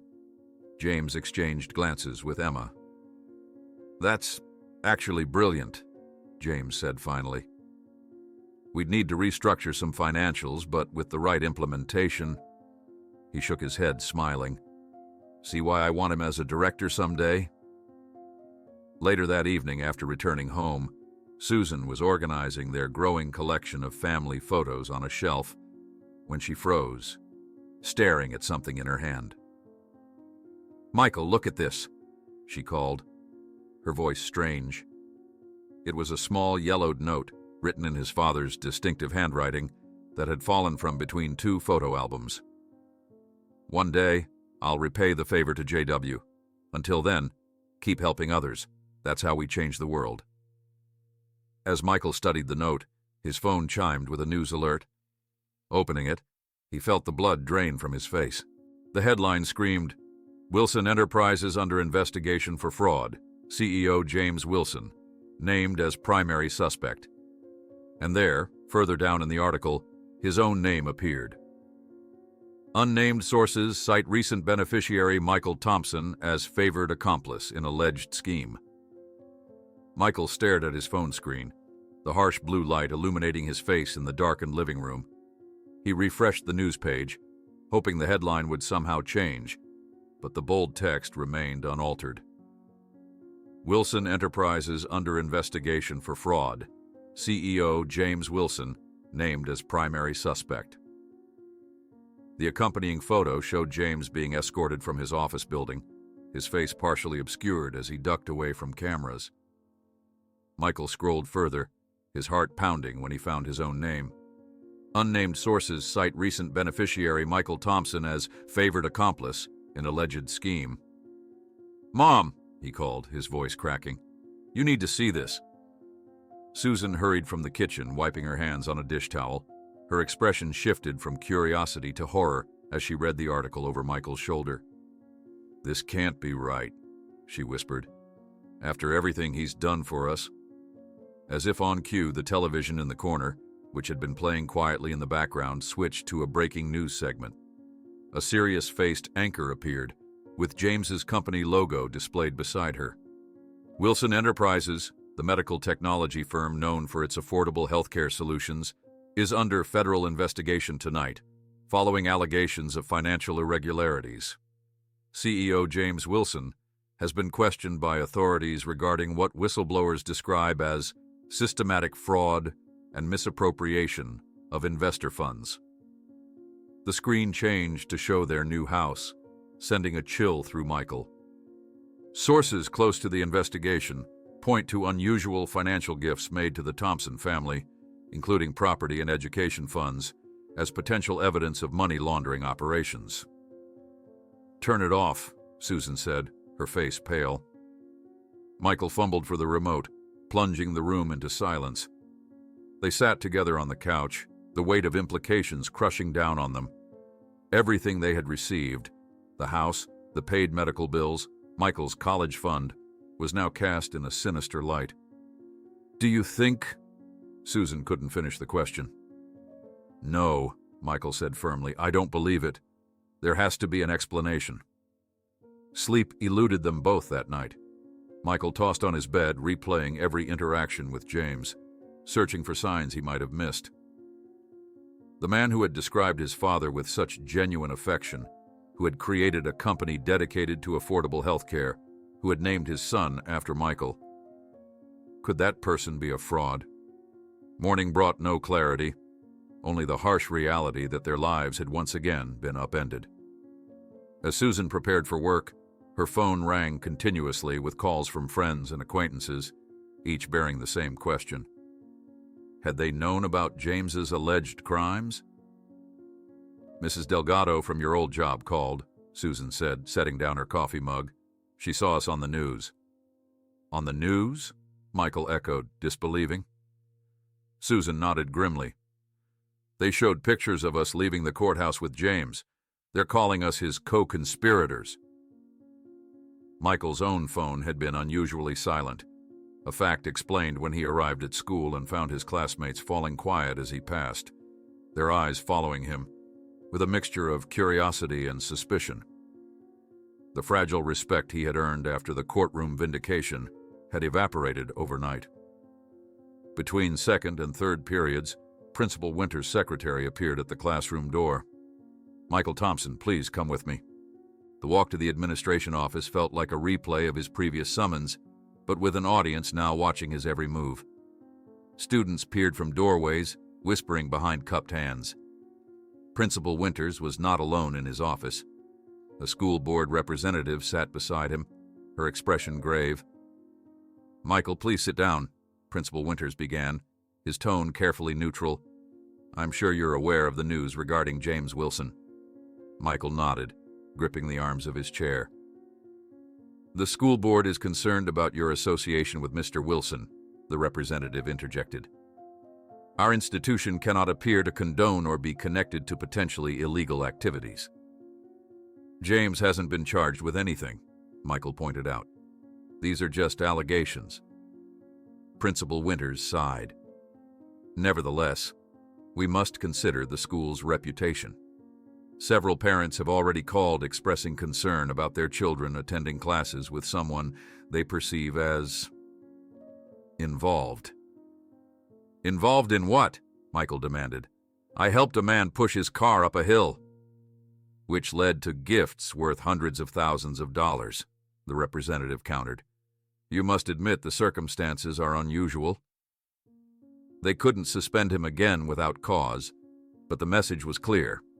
The school was distancing itself from Michael Thompson. When he returned to the hallway, he found Blake and two of his former tormentors waiting. "Still think working for Wilson is a good idea?" Blake asked, but without his usual malice. If anything, he seemed genuinely curious.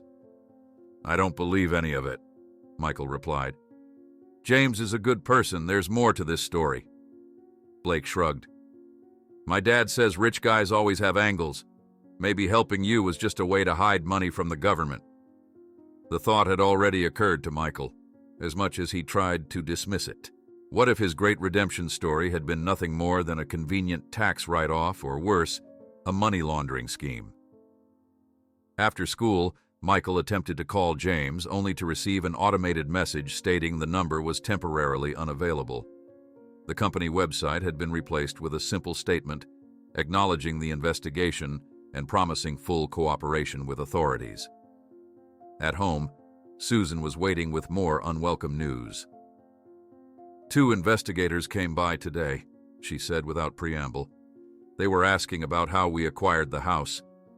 Michael sank into a chair. What did you tell them? The truth, that it was a gift from James Wilson after you helped his family. She hesitated. They asked a lot of questions about what we might have done in return. In return? Michael echoed incredulously. We didn't do anything. That's what makes it suspicious to them, Susan explained. Normal people don't give houses to strangers, Michael. The reality of their situation was becoming clear. Whatever James's intentions had been, their lives were now entangled in his legal troubles. The home they had just begun to settle into. The future that had seemed so bright only days ago. Everything felt precarious once again. Seeking answers, Michael turned to online research. Buried among the sensationalist headlines about Wilson Enterprises, he discovered something interesting. The whistleblower, who had initiated the investigation, was listed in one article as Marcus Reed, a name Michael recognized as one of Blake's friends, the one who had filmed the viral video that had caused so much trouble. The connection was too specific to be coincidence. Michael dug deeper, discovering that Marcus's father had briefly worked at Wilson Enterprises before being dismissed 3 months earlier. The pieces were beginning to form a pattern, though Michael couldn't yet see the complete picture. The next morning, Susan gently suggested they might need to distance themselves from James until the situation was resolved. We don't know what's really happening, she said carefully. If there's any truth to these allegations. There isn't, Michael insisted, perhaps too forcefully. I trust him, Mom. You barely know him, Susan countered. A few meetings, some grand gestures. That's not enough to stake our future on. The doubt in her voice hurt more than Michael wanted to admit. He knew Dad, he reminded her. They had a history. Which he only revealed after being confronted, Susan pointed out. I want to believe in him too, Michael, but we need to be cautious. Determined to find answers, Michael headed to the Wilson Enterprises building after school. The scene was dramatically different from his previous visits. Security guards flanked the entrance, turning away anyone without official business. A small group of reporters lingered nearby, cameras ready. Excuse me, Michael approached one of the guards. I'm an intern here. I need to speak with Mr. Wilson. The guard's expression remained impassive. No visitors or non-essential personnel allowed today. Company directive. As Michael turned to leave, he spotted Emma Wilson hurrying toward the parking garage, a diaper bag slung over her shoulder. He quickened his pace to intercept her. Mrs. Wilson, he called. Emma turned, her face lighting with recognition before anxiety took over. She glanced around nervously. Michael, you shouldn't be here. I need to know what's happening, he pressed. Is James okay? These accusations are completely false, she finished, her voice low but intense. James has done nothing wrong. This is a targeted attack. She adjusted her grip on the diaper bag. I can't talk here. James said to tell you he's working on it, and to trust him. Before Michael could ask more questions, a security guard approached. Emma squeezed his arm briefly. Be careful who you talk to, she whispered before hurrying away. The encounter left Michael with more questions than answers, but also a renewed sense of determination. That evening, he revisited the financial documents James had shared during his brief training, basic overviews of the company's structure and projects. Nothing in them suggested fraud or financial mismanagement. The next morning, as Michael walked to school, a news van pulled alongside him. A reporter jumped out, thrusting a microphone toward his face. Michael Thompson? Denise Reynolds, Channel 8 News. What can you tell us about your special arrangement with James Wilson? Michael froze, cameras now pointed directly at him. There is no arrangement, he said, backing away. He helped my family because I helped his, that's all. Sources suggest you're being groomed for a position at Wilson Enterprises, the reporter persisted. Were you aware of the financial irregularities being investigated? No comment, Michael managed. before turning and running toward the school building. The encounter left him shaken. Needing space to think away from prying eyes, Michael skipped lunch and headed to the public library, where he could research without being observed by classmates or teachers. In the quiet computer section, he methodically reviewed everything publicly available about Wilson Enterprises, the investigation, and Marcus Reed. A pattern slowly emerged. Marcus's father, Richard Reed, had been fired for inappropriate conduct shortly before the allegations surfaced. According to employment records Michael found in a business journal, Reed had worked in financial systems, with access to company accounts. As Michael was about to leave, a man in a crisp suit approached his table. Without speaking, he placed an envelope on the desk and walked away. The envelope contained a letter, handwritten on plain paper along with a thumb drive. "Michael," the letter began in James's distinctive handwriting. "Do not trust electronic communications. I'm being framed by someone who had access to our systems. The enclosed drive contains evidence of my innocence and the true nature of the fraud. I need your help because you're the only person with nothing to gain from these schemes. Instructions to follow. J.W." Michael sat cross-legged on his bed, the letter from James spread before him, rereading the instructions for what felt like the 100th time. The handwritten note detailed precise access codes, server locations, and security bypass protocols, information that seemed both incredibly valuable and dangerously incriminating. According to James, the evidence that would clear his name was stored on the company's main server, accessible only through specific terminals in the building. "This is insane," Michael muttered, memorizing the sequence of numbers that would grant him access to the restricted areas. Breaking into the Wilson Enterprises building wasn't exactly how he'd planned to spend his evening. But what choice did he have? James had trusted him with this task, believing him to be the only person without ulterior motives. A soft knock interrupted his thoughts. Susan stood in the doorway, concern etched across her face. "Are you okay? You've been awfully quiet tonight." Michael hesitated. His instinct was to protect his mother from what he was about to do, but hadn't secrets already caused enough trouble? "Mom, I need to tell you something." He patted the bed beside him. "James sent me a letter. He says he's being framed and he needs my help to prove it." Susan's expression tightened as she sat next to him. "What kind of help?" Michael explained everything: the letter, the thumb drive, the request to access the company's servers. With each detail, his mother's face grew paler. "Absolutely not," she said when he finished. "This sounds dangerous, possibly illegal. We should take this to the police." "And tell them what? That the man under investigation sent us secret instructions? They'd just use it as more evidence against him." Michael ran a hand through his hair in frustration. "I've been researching this, Mom. The whistleblower, Marcus Reed. He's connected to those guys who bullied me at school. His dad was fired from Wilson Enterprises right before all this started." Susan studied her son's face, recognizing the determined set of his jaw, so like his father's. "You really believe in James, don't you?" "I do," Michael affirmed, "and I think Dad would have wanted us to help him." After a long moment, Susan sighed. "What's your plan, then?"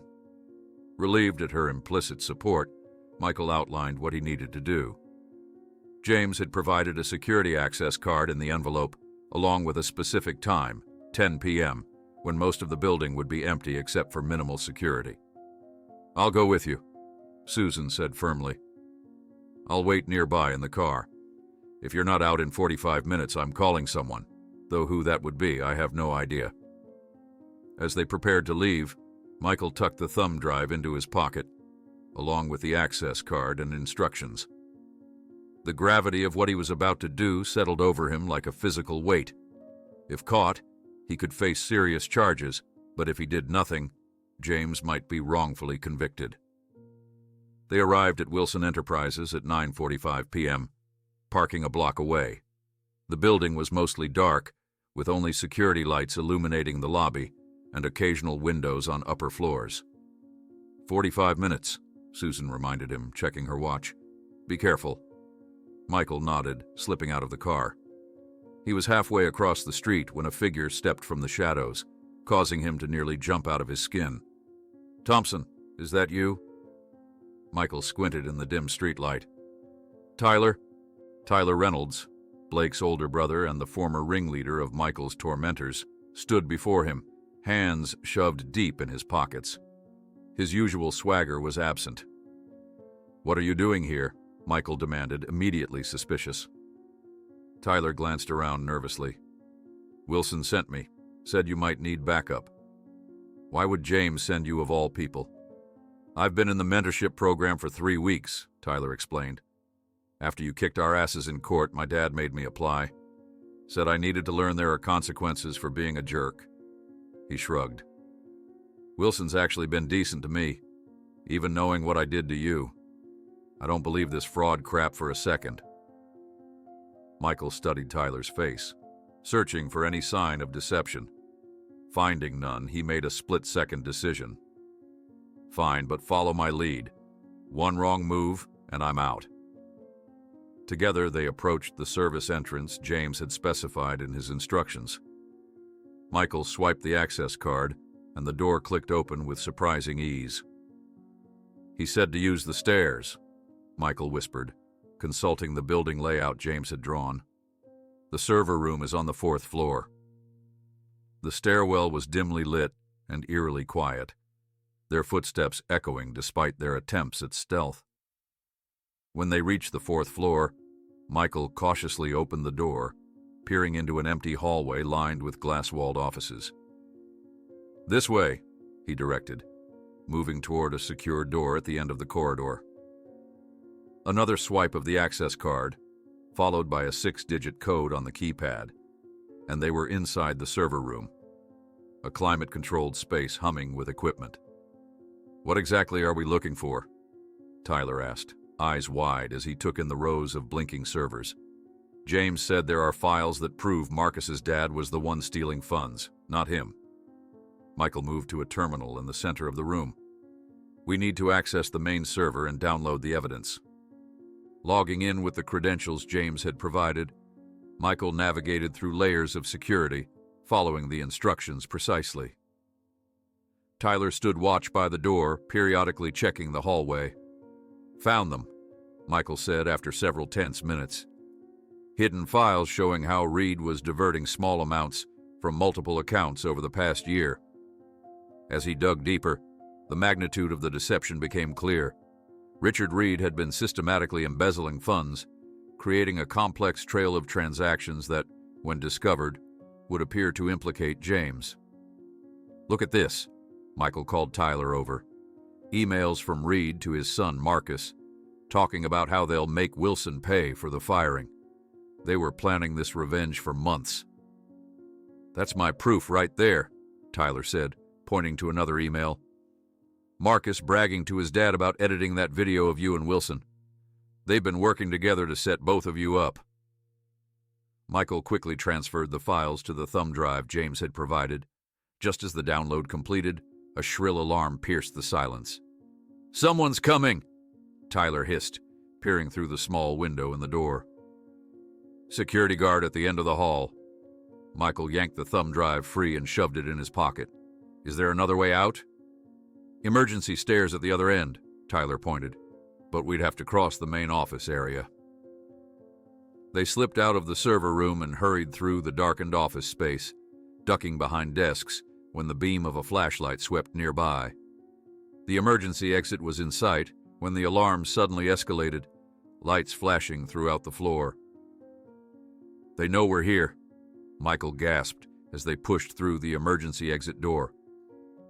The stairwell was bathed in pulsing red light, the alarm even louder in the confined space. They descended as quickly as they dared, reaching the 2nd floor when the door above them burst open. Footsteps thundered down the stairs behind them. Keep going, Tyler urged. But as they rounded the landing between the 2nd and 1st floors, another door opened below, revealing a figure blocking their path. Marcus Reed stood before them, his expression a mixture of surprise and malicious delight. Well, breaking and entering now, Thompson? Guess I was right about you all along." "Move, Reed," Michael demanded, the thumb drive feeling like it was burning a hole in his pocket. "Or what?" Marcus stepped closer. "You're trespassing, and I've already called the police. Wonder how this will look for your friend Wilson, his little protege caught stealing company data." "The only thief here is your father," Michael countered. "We found the evidence, Marcus. We know what you two did." Marcus's smile faltered momentarily before he lunged forward, grabbing for Michael. Tyler reacted instantly, shoving Marcus backward to protect Michael. In the ensuing scuffle, Marcus lost his balance, and Tyler, still moving forward with momentum, fell awkwardly against the wall with a pained cry. "My ankle!" Tyler gasped, clutching his leg. "I think it's broken." Michael glanced up the stairwell, hearing the security guard getting closer. Then he looked at Tyler, clearly in pain and unable to put weight on his injured foot. "Go," Tyler urged through gritted teeth.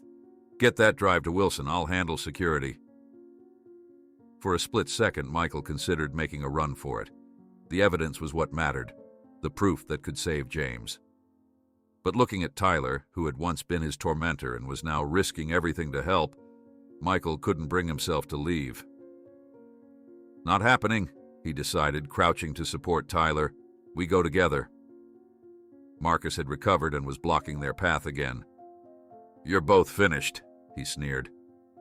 "Actually," came a new voice from below, "I believe you're the one who's finished, Mr. Reed." All three boys turned to see Emma Wilson standing at the ground floor doorway, two police officers beside her. "Officers, these are the intruders I reported," Marcus quickly said. "They broke in." "We received a different report," one officer interrupted, ascending the stairs. "Something about unauthorized access using credentials stolen from Marcus Reed's account." Emma's eyes met Michael's. "The security system logs everything, including whose access codes are used. Isn't that right, Marcus?" As the officers took statements and reviewed the security logs on a tablet, the truth quickly emerged.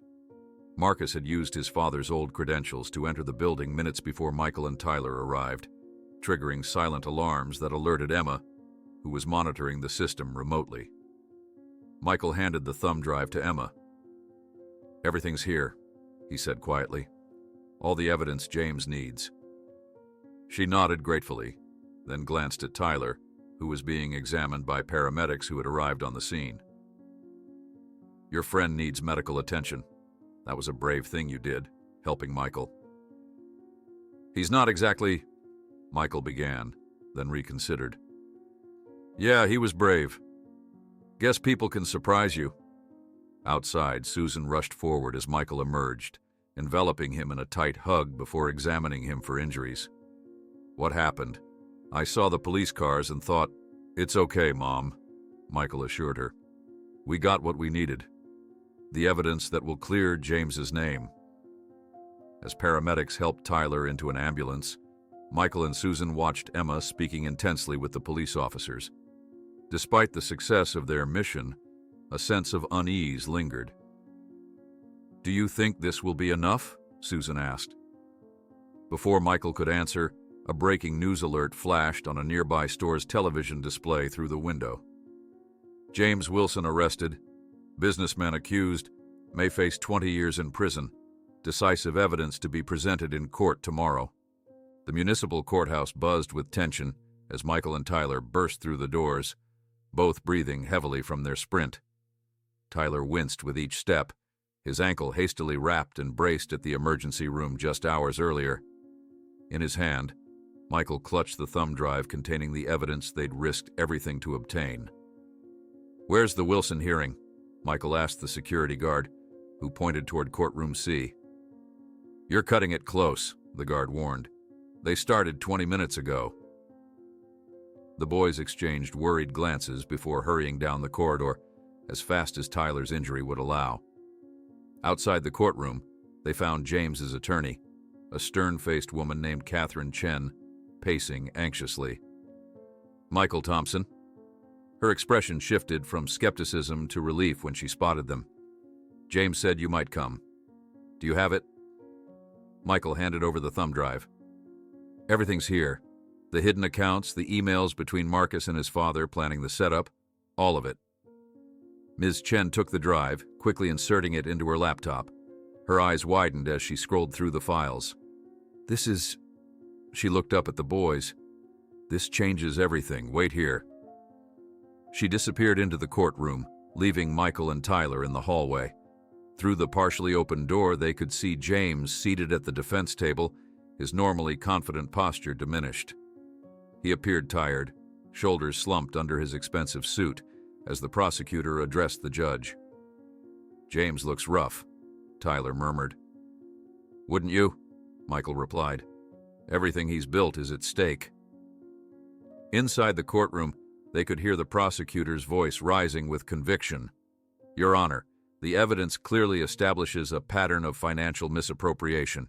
Mr. Wilson's sudden generosity toward the Thompson family, a house, medical debt clearance, educational funds, all coincidentally occurred as auditors began examining company finances. Michael flinched at the mention of his family. His mother sat in the gallery, her face a mask of concern as she spotted him through the doorway. The prosecution suggests these gifts were not acts of kindness, but calculated attempts to launder funds before they could be discovered missing, the prosecutor continued. The timing and the unusual nature of these transactions speak for themselves. James's attorney rose. Your Honor, if I may approach? We've just received critical new evidence that directly contradicts the prosecution's claims. The judge, a silver-haired woman with penetrating eyes, nodded. Proceed, counselor. Ms. Chen connected the thumb drive to the courtroom's display system. Your Honor, these documents reveal the true source of the financial irregularities at Wilson Enterprises. They were not created by my client, but by former employee Richard Reed, working in concert with his son Marcus to frame Mr. Wilson after a justified termination. A murmur rippled through the courtroom as emails and financial records appeared on screen. Michael recognized the files they'd downloaded from the server room. The defense calls Michael Thompson to the stand, Ms. Chen announced, turning toward the door. Michael's heart hammered against his ribs as he entered the courtroom. He'd never testified before, never even been inside a real courtroom until his own hearing. As he approached the witness stand, he caught James's eye. The man gave him a small, grateful nod. After being sworn in, Michael recounted the events of the previous night, how he'd received instructions from James, the discovery of the hidden files, and Marcus Reed's attempt to stop them from leaving with the evidence. And why did you agree to help Mr. Wilson? Ms. Chen asked. Michael considered his answer carefully. Because he helped me when I needed it most, just like my father would have done. And because I believed he was innocent. The prosecutor approached for cross-examination, her expression calculating. Mr. Thompson, isn't it true that you stood to benefit enormously from your relationship with the defendant? A new home, cleared medical debts, a college fund? Yes, Michael admitted. But those came after I helped him push his car in the rain. Not before. I had no expectation of reward. And yet you received quite a substantial one, she pressed. Enough to make anyone loyal, perhaps even willing to break into an office building to steal evidence. Objection, Ms. Chen called. Argumentative. Sustained, the judge ruled. The prosecutor tried another angle. Mr. Thompson, how can we be certain these files weren't created by Mr. Wilson to deflect blame? The metadata, Michael replied.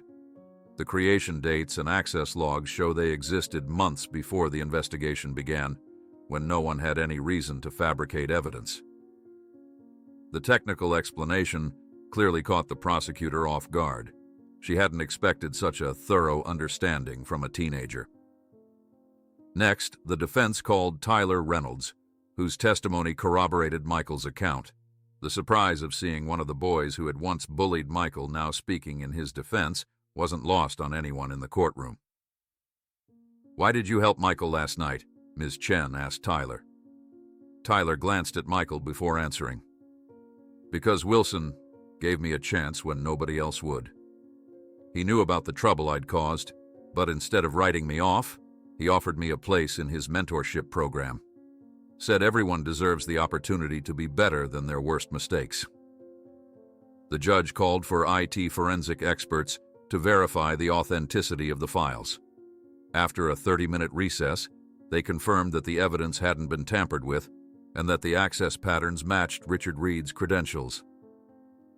As final testimony, Ms. Chen called Marcus Reed to the stand. Faced with the overwhelming evidence and the possibility of criminal charges himself, Marcus crumbled, admitting that his father had orchestrated the scheme to ruin James after being fired for inappropriate conduct with female employees. "He said Wilson deserved to lose everything like we did," Marcus confessed, unable to meet anyone's eyes. "It was supposed to be just the viral video of Michael making Wilson look bad for associating with a car thief. But then Dad saw an opportunity when the financial investigation started." The judge examined the evidence carefully before delivering her verdict. In light of the compelling evidence presented, all charges against James Wilson are dismissed. She turned a stern gaze to Marcus. "And I am instructing the district attorney to investigate Richard and Marcus Reed for fraud, evidence tampering, and obstruction of justice." The gavel struck with finality, and the tension that had gripped the courtroom broke. James was immediately surrounded by his legal team and family, Emma embracing him with tears of relief streaming down her face. Michael stood awkwardly to the side until James broke away from the group and approached him, arms outstretched. "Thank you," James said simply, embracing Michael. "You saved more than just me. You saved hundreds of jobs, thousands of patients who rely on our affordable medical devices." "I just returned the favor," Michael replied. "You would have done the same." As they exited the courthouse into the bright afternoon sunlight, reporters swarmed around them, cameras flashing and questions overlapping. James handled the media with practiced ease, his arm remaining firmly around Michael's shoulders as he explained the truth behind the false allegations. "And what about your relationship with the Thompson family?" one reporter called out. "Will that continue now that your name has been cleared?" James smiled. "Michael Thompson will always have a place at Wilson Enterprises. In fact, I'm announcing today the creation of the Frank Thompson Memorial Scholarship, which will help students from financially challenged backgrounds pursue education in medical technology and innovation." 3 years later, Michael adjusted his graduation cap, ensuring the tassel hung properly at the right side. Through the curtain, he could hear the murmur of the audience filling the university auditorium. As valedictorian, he would deliver the commencement address before receiving his degree in biomedical engineering. "Nervous?" Professor Harrington asked, now the department chair and Michael's academic advisor. "A little," Michael admitted. "It's a big responsibility." "You've earned it," the professor assured him. "Highest GPA in the department's history, 2 patents already filed, and a job waiting for you. Your father would be proud." Michael nodded, throat tight with emotion. From his position, he could see the front row where his mother sat, elegant in a new blue dress. Beside her were James and Emma Wilson, and bouncing impatiently on James's lap was a curly-haired 3-year-old boy who had become like a little brother to Michael. "Michael! Michael!" the child called, waving enthusiastically when he spotted him peeking through the curtain. Michael waved back, smiling at little Michael James Wilson, who had grown from the tiny newborn he'd first held into an energetic preschooler, who followed Big Michael everywhere when they were together. The dean approached, signaling it was time. Michael took a deep breath and stepped onto the stage as his name was announced. The spotlight felt warm on his face as he approached the podium, looking out at hundreds of faces, his fellow graduates, their families, faculty members. His gaze found his mother, who who was already wiping tears from her eyes. Next to her, James gave him an encouraging nod. These past 3 years, they had become family in all the ways that mattered. Michael had worked part-time at Wilson Enterprises throughout college, helping develop new affordable medical devices, while James had been a constant mentor, guiding without controlling. "My father used to say that true wealth lies in helping others," Michael began, his voice strong and clear across the auditorium. "What he never mentioned is that sometimes, when you push an old car uphill in the rain, the real miracle isn't reaching the top. It's discovering you were never pushing alone." The audience listened intently as Michael spoke about persistence, compassion, and the unexpected ways lives become intertwined. He didn't mention the details of his journey. Most people knew the story anyway, after the media coverage of James's vindication and the subsequent success of Wilson Enterprises' affordable healthcare initiatives. As Michael concluded his speech, the audience rose in a standing ovation. A ray of sunlight broke through the windows, illuminating the stage perfectly, as if someone up there was applauding too. After the ceremony, surrounded by well-wishers, Michael found himself standing with his mother, James, Emma, and little Michael James. "Director of Social Responsibility," James said, handing Michael an embossed business card with his name and new title. "The office next to mine is ready whenever you are." Susan hugged her son tightly. "Your father always believed education was the key to a better future. He just never imagined what that future might hold." Later that evening, Michael and James stood together at the site of their newest project, a building with a freshly installed sign that caught the last golden rays of sunset. Thompson Wilson Foundation for Medical Debt Relief. As Michael gazed at the sign, he realized that his father's legacy wasn't just the saying about helping others. It was understanding that every good deed creates invisible waves of impact that eventually return in ways we can never imagine.